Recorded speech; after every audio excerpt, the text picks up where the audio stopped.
Two guys, one bench.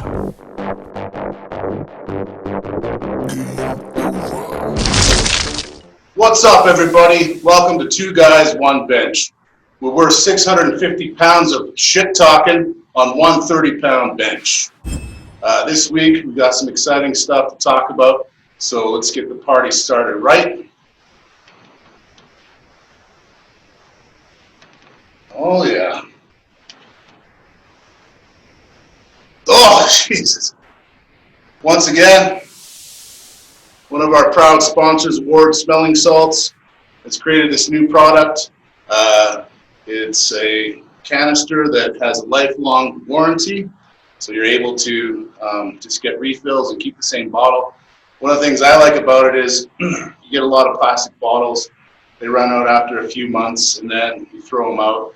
So there's a lot of garbage going around. Yeah. And one of the things the maker of Ward Smelling Salts told me was he wants to eliminate the amount of plastic trash in the world. So you're getting your nose bumps good and saving the world at the same time. So get yourself some. Alrighty. All right, to kick it off, like you said, 650 pounds of shit talking, so we might as well start it off right with some shit talking. Hell yeah. With my rant of the week. And for me, my rant is on people who slam their fucking weights at the gym.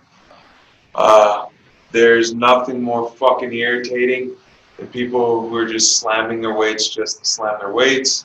I understand if you're pulling 800, you're doing something crazy, you're benching with 200-pound dumbbells, something, you drop them at the end one time, maybe, okay. But when you're in there and you're doing reps upon reps upon reps, and you're slamming your fucking weights like an asshole the entire time, what are you doing? What are you accomplishing from it? Like, you're one, I see it all the time with deadlifters. What are you getting out of dropping it? You're missing on the eccentric portion of your lift. So you're missing out on a giant portion that's going to build you, make you stronger, and get you better in the long run. Part of your lift, if you compete, you have to control it to the ground. So why the fuck are you practicing something you're never going to use? You don't practice squatting by putting the bar on your back, walk it back, dump it, pick it off the pins, pick it up, dump it again.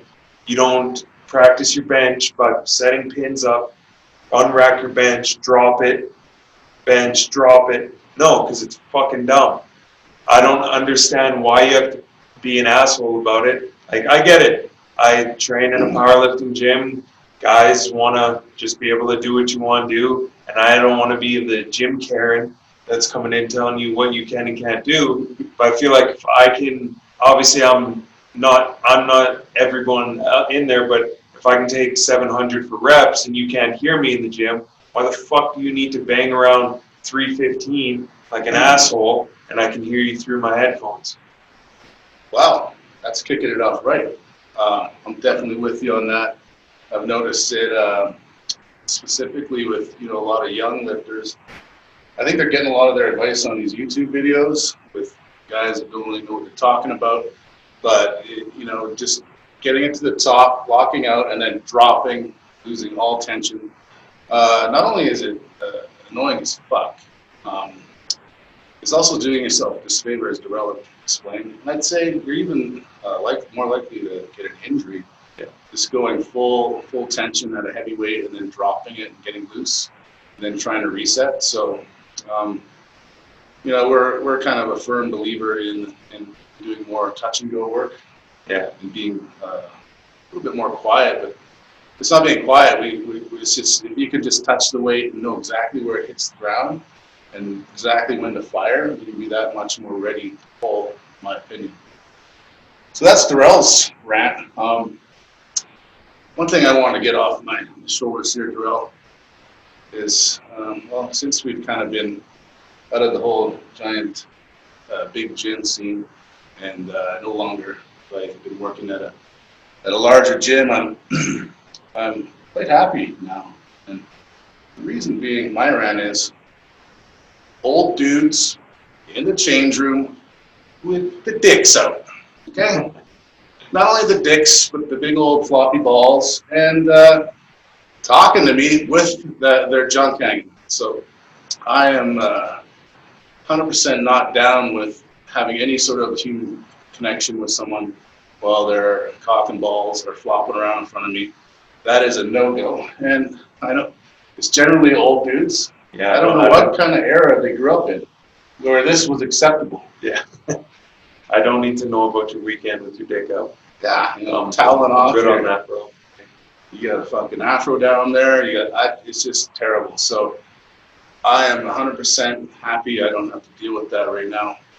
And probably you're too old to figure out what YouTube's is right now, so you won't be able to know what we're telling you. But I think it's one of those things. If you're in a change room, etiquette. Etiquette is very important. So that's my biggest pet peeve.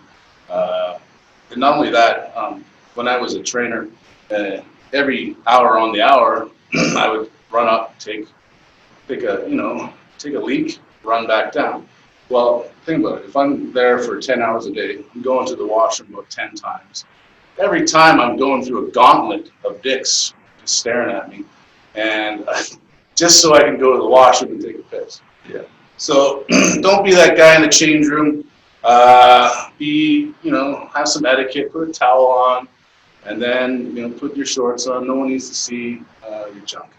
All right, now that shit talking's been off our shoulders and we're feeling a little better, a little relaxed, let's move on to our main segment. So at the beginning, we always go with strength sports. So what's going on in the world of strength sports?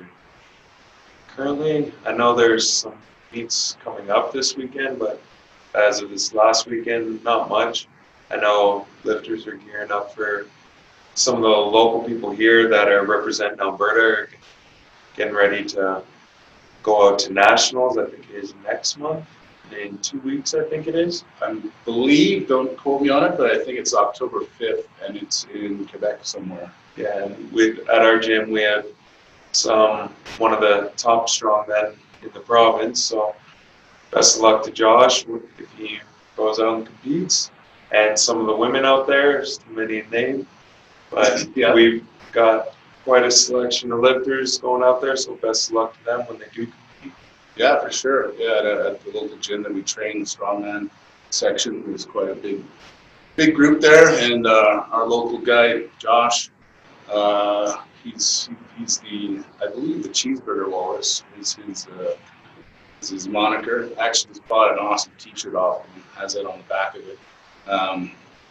But yeah, I see him day in, day out, training his ass off. Also, his new fiance Bailey. She's a pro strong woman, and just seeing her do some of the stuff that she does, and with no quit. Like the other day, we saw her doing the duck walk, whatever it's called. Yeah. I don't know how much, like 300-400 pounds between their legs, and they gotta waddle their way for a certain amount of distance. Just looks so uncomfortable and so terrible. After doing it once, I can tell you it's one of the worst lifts I've ever done. It's not comfortable. Nothing about it is fun. For sure. So we just want to give a shout out to them. Although nothing's really going on in the last few weeks in terms of what we've been seeing, but day in, day out, we see them training. Another guy coming down from Edmonton who's Alberta's strongest man, Brian Jabs. He's an absolute animal, and I think he might have a good chance of maybe even winning. Coming top two, because I believe it's top two go pro, and he has a very good chance. Yeah, and he also, didn't he come in top 3 in another pro event he got invited to? Yeah, as an amateur, he was top 3, and in an all-pro show. All-pro show, and I think they allowed 2 or 3 amateurs, and he beat, I think it was 2 or 3 pros in the process. Yeah, so that's crazy. So looking forward to seeing how those people turn out and kick ass. Represent Alberta properly. Represent Alberta. We got a lot of beef here. We eat beefs and we lift the weights. Okay. Yeah. Other than that, I haven't seen too much going on. You seen any huge lifts on the Instagrams? Yeah, the Jamal Browner down in the States.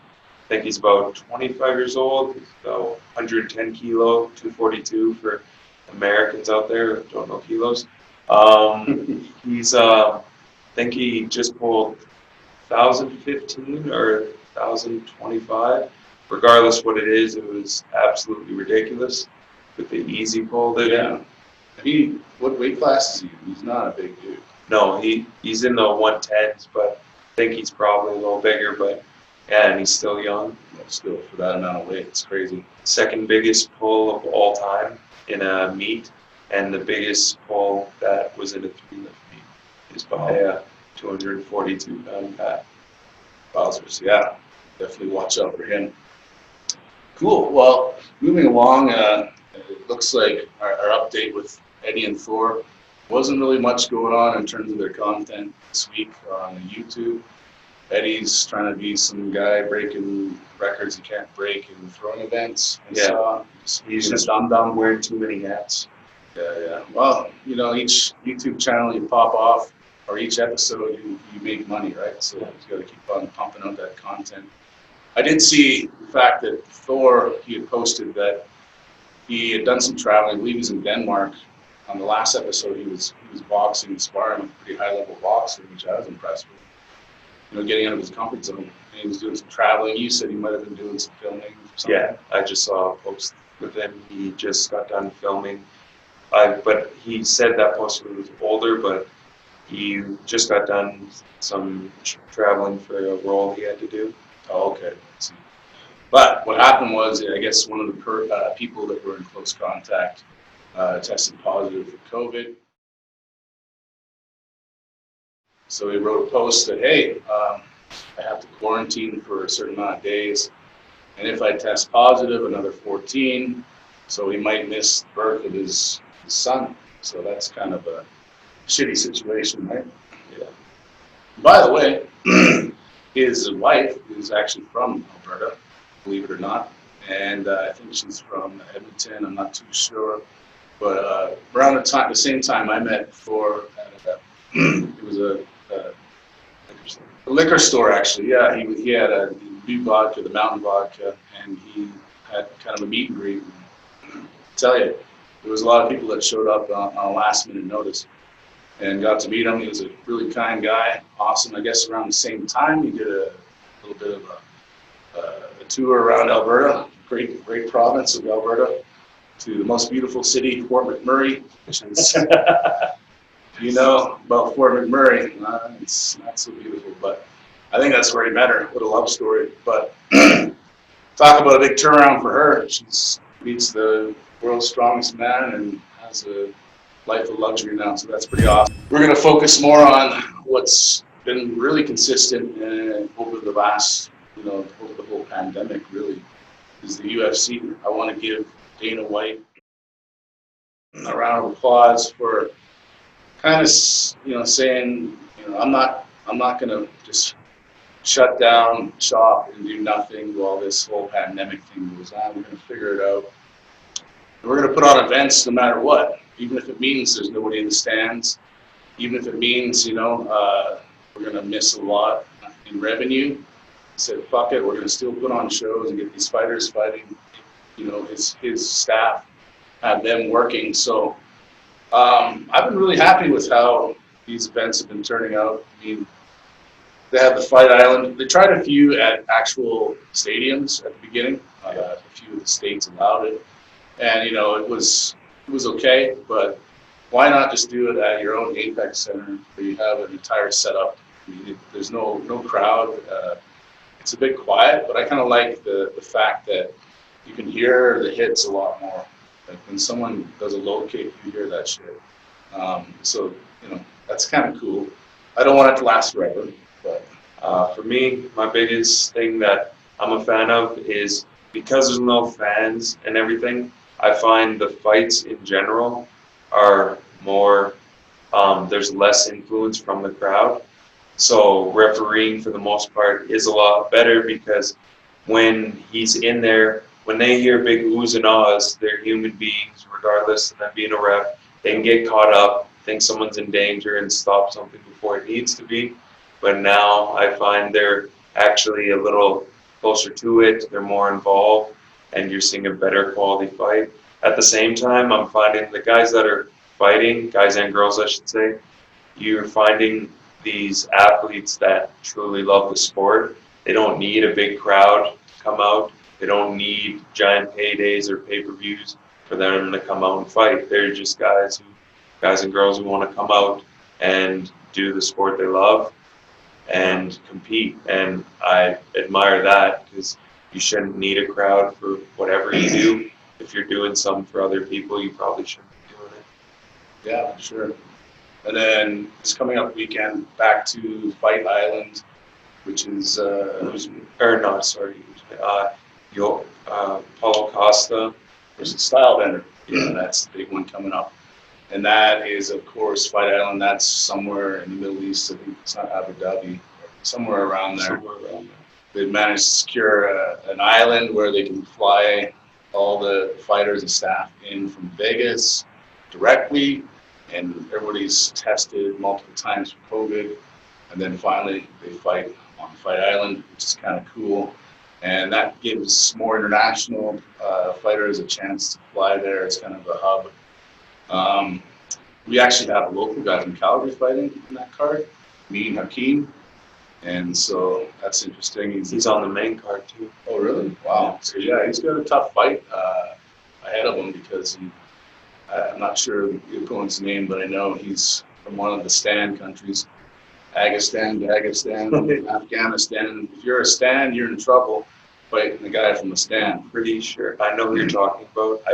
His name is not on top of my head, but We'll just call him Stan. Pretty sure it's one of Khabib's boys.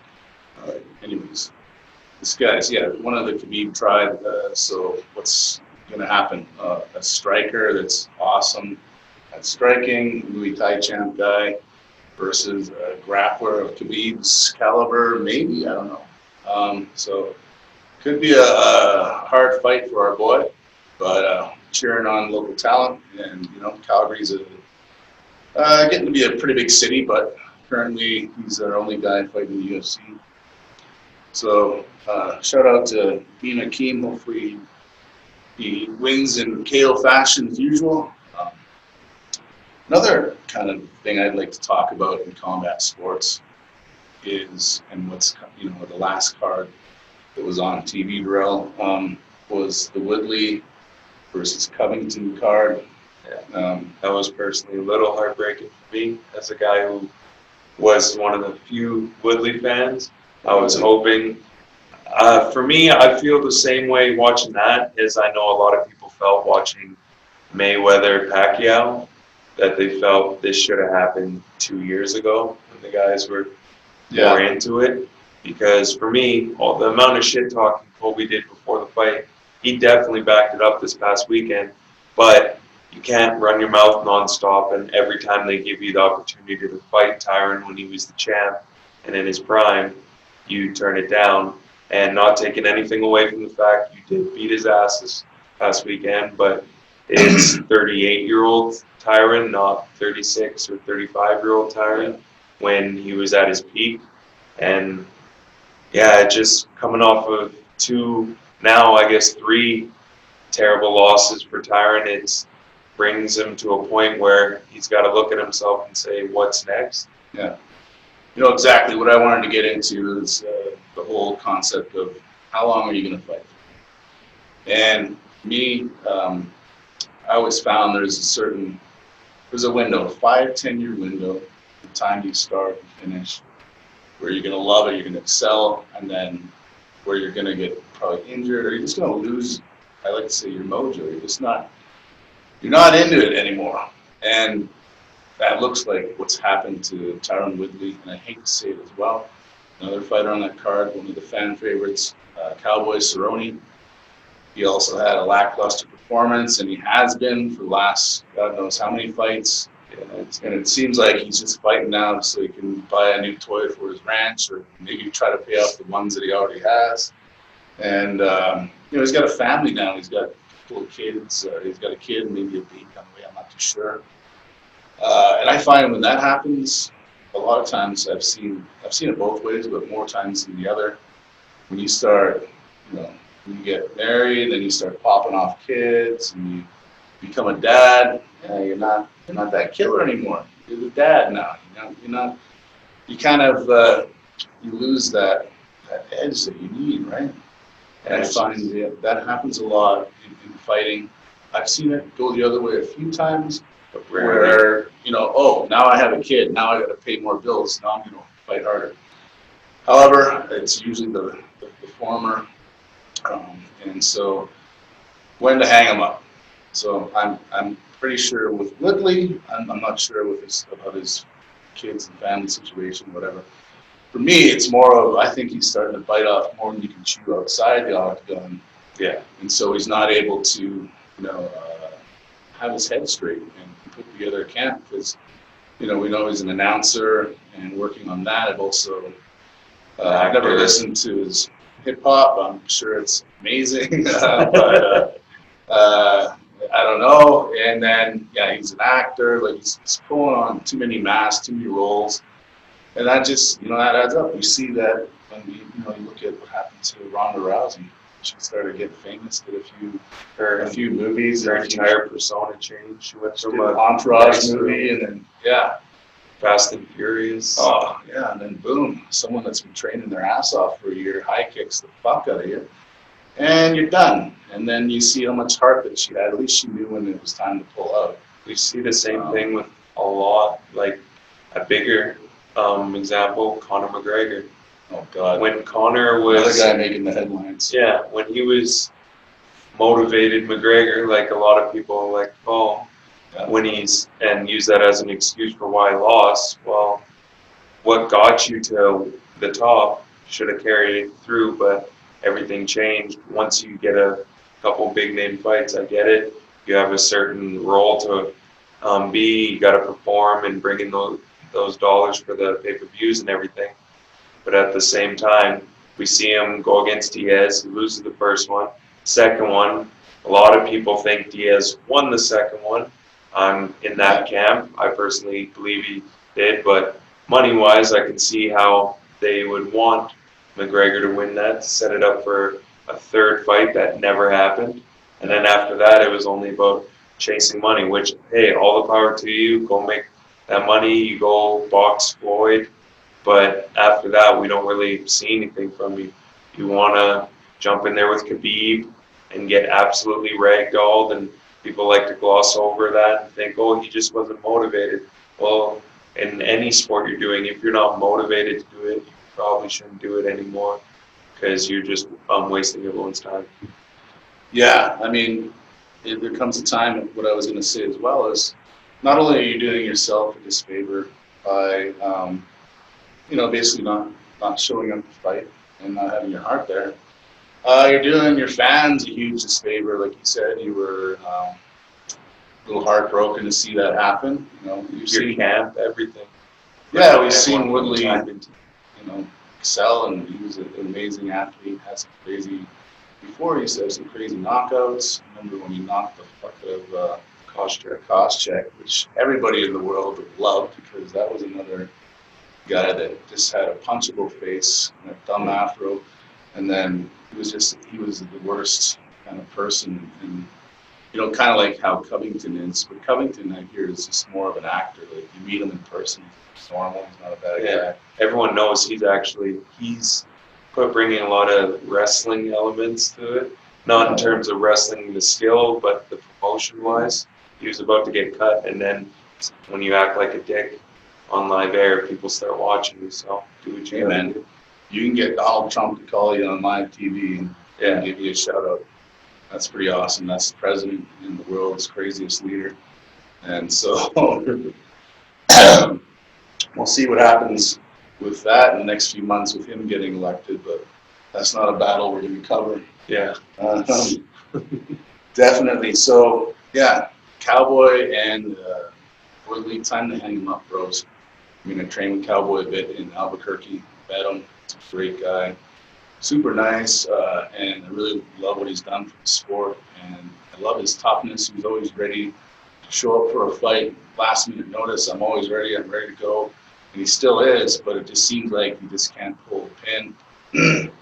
And, you know, there's time to just hang him up, or else you just become a human punching bag, and your legacy just kind of goes nowhere. One guy, I would say, that did the best thing ever for his career and his legacy was GSP. This guy retires on top with the belt, I believe. Yeah, he had a very edgy that was performance a iffy call against Hendricks, Big Rig. Speak of where the hell did that guy go? To the buffet. The buffet, he got off the juice train, found out they were going to test a little harder, I feel, and then, yeah, he was taking it to GSP. And then that's another guy that just lost his mojo. However, GSP retires on top, awesome, fan favorite, women love him. I'm not impressed with your performance is the most famous GSP saying. But another thing is he came back and he beat up Bisping and won the belt there. So we're talking about a guy that comes back, wins another belt, retires, ends up on top. So I'd like to see him just stay there. And there's talks of him fighting Khabib. I'm like, come on, man. You don't want to end your career getting mauled by Khabib. In my opinion. So just keep there, keep respected. So that's the best way to end a career. And on top, you know, mic drop, see you later. Because you see it too often that some of these legends that really love the sport can't let it go. And it happens in every sport. For MMA, the one that sticks out to me a lot, because he was always my favorite, was Anderson Silva. And as soon as he got knocked out, and then the rematch, he second round, seems like he's feeling out Weidman, breaks his leg. Ever since that moment, he was never the same. Then he's approaching his 40s. He's just taking fights, just to take fights. The only guy he gets popped. They later found for a tainted supplement, they found out the company was at fault, but that taints your legacy. Then so he doesn't get the win against Diaz. The only win he had was against Brunson. He seemed like he beat Bisping and ran off when he dropped him. Ended up losing a decision there. He fights Stylebender and loses a close one there. And it's tough to see someone like that, because all these newer people that are watching the sport for the first time are only going to remember you for your last couple fights. They're only going to remember this guy Silva, who kept getting beat by nobodies, instead of Silva, the greatest 185 of all time. Yeah, and yeah, I get it. When you do it, and you know, I used to fight, there's a part of you that just always wants to do it. And you have this grandiose idea that you're going to return and you're going to be back in your former condition, but it's always best to stay out. It's once you get out of the race for too long, I feel you lose your stride. There's really no way to get back in anything, really anything. Like, think about it when I was a student in university, and you're doing classes, you're writing tests, you're doing papers, you're grinding. And then fast forward, when I was living in Japan, I was trying to write these Japanese language tests, and I could not get my fucking head in the game to study anymore. It's like, and then do a 3.5-hour test and perform well. I did that. I'm like, you're in a zone when you're younger and you're grinding through school. You're in that student zone. You can continue. I could not imagine trying to go back to school. I mean, I can't even watch a movie anymore. I have no attention span. I watch 10-minute videos on YouTube and I'm good. I guess maybe that's just the way my brain's wired now. I just think, to add on to that, like how you were talking about how you can't just switch it up or go back.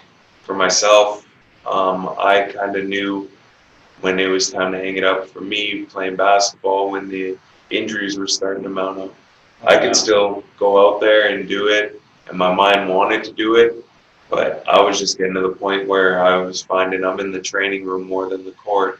And my last year playing basketball, I'm down in Florida, and nothing's going good for me. I start off the year injured, thrown in the fact you're ineligible, and I can't come back around Christmas time, immediately going for surgery, Yeah. and had my surgeon tell me that I would have to wait another year.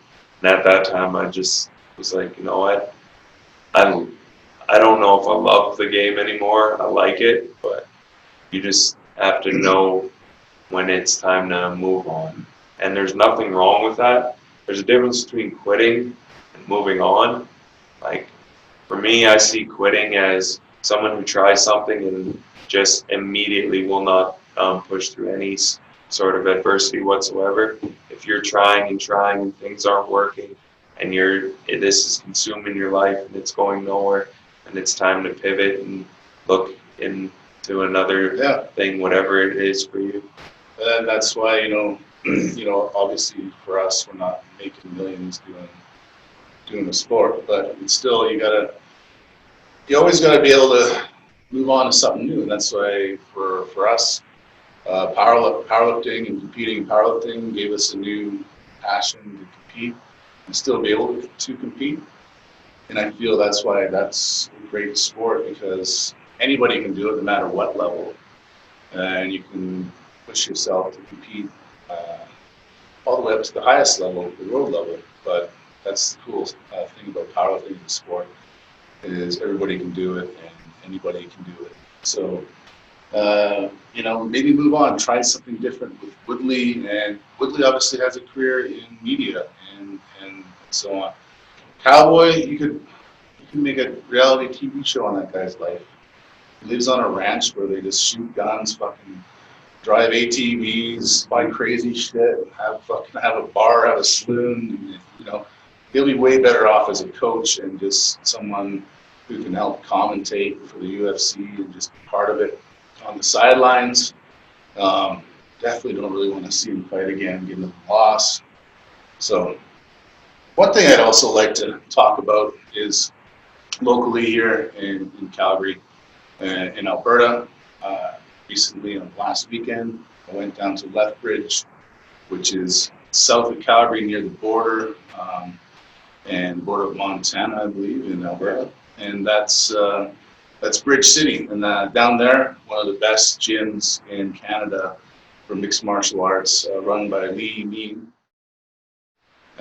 His son, Jordan Mean, former UFC fighter, Strikeforce fighter, and current Bellator fighter, is a complete animal. And you can imagine his dad's even larger, and he's been doing this, still fighting. And he's he's into his 50s. Couldn't tell though, the guy is a complete beast. And he's just an inspiration for me on how to, as an MMA coach, how to hold yourself, but also he runs a really successful gym. It'd be a dream gym for me. It has a giant mat area, perfect for MMA training. On the other side, there's a gym area for strength conditioning. So awesome facility. And another good thing about Lee's facility and what he does, he also runs Rumble in the Cage, which is an MMA promotion. So he gives local fighters a chance to compete. And as you know, competing is essential to excelling in any kind of sport. And one of my worst things, another rant, another shit talk, is all the fucking McDojos out there training all the McDojo practitioners and all the bullshit martial arts academies that are just in it for belt testing, making money, and showing their students bullshit techniques that won't save their lives if they need to in a self-defense situation. So if you're a McDojo, just shut that shit down, okay? But Lee, the opposite of a McDojo, is the real deal. And he put on an awesome light MMA sparring tournament, and you would not believe how many people showed up. 50 plus competitors, and also a lot of fans that showed up just in family to watch. And it just gave me a little reassurance that this pandemic has done a lot, but we can try to get back to normal now. There's a lot of people in there, but I felt safe. The facility was ultra clean, and you got to just start getting back to our normal lives. You can't just be running from this virus the entire time. I get it; it's deadly in what it's done, and it has a lot of impact in the world. But getting back to normal never felt better for me. Yeah, man, that about sums it up. Yeah, so I think we're about done for today. It's pretty verbose about all those topics. We also want to go into how you can get a hold of us. So number one, if you're watching this video on YouTube, make sure you subscribe and maybe hit that notification button so you know every time we drop an episode. It's generally going to be every Wednesday, so that's what we do. Where can people get a hold of you on Instagram? IG handle is @dpetties, or you can reach me at my team page at Generations Strength. Awesome. And I am at the Canadian Grizzly. That's my IG name. And you can also get a hold of me on there. I have a link tree with all my links. If you're not familiar with Instagram, you're one of those old guys with his dick and balls out at the gym, you can get on the internet and get me at www.techiestrong.com. And that also has links for our podcast and everything else. So look for us there. Once again, we're 100% dedicated trainers that coach online and also in person. So reach out to us. We're not about bullshit. If there was a McDojo for powerlifting, we're entirely against something like that. So we just want to help people and help them to excel, not only in strength sports. I have tons of weight loss clients, women that have lost 50 plus pounds, men that have gone from fat fuckery to six packs. I mean, there's stuff we can do for you. So reach out and contact us. All right, as per usual, thanks for listening in. And don't forget to eat big, Train hard. and always be fight ready. Puss.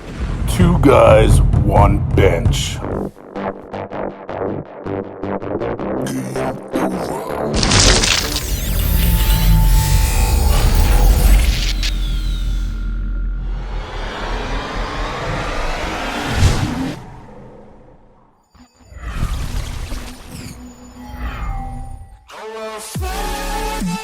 New Techie Strong Mindset with host Russell Peel.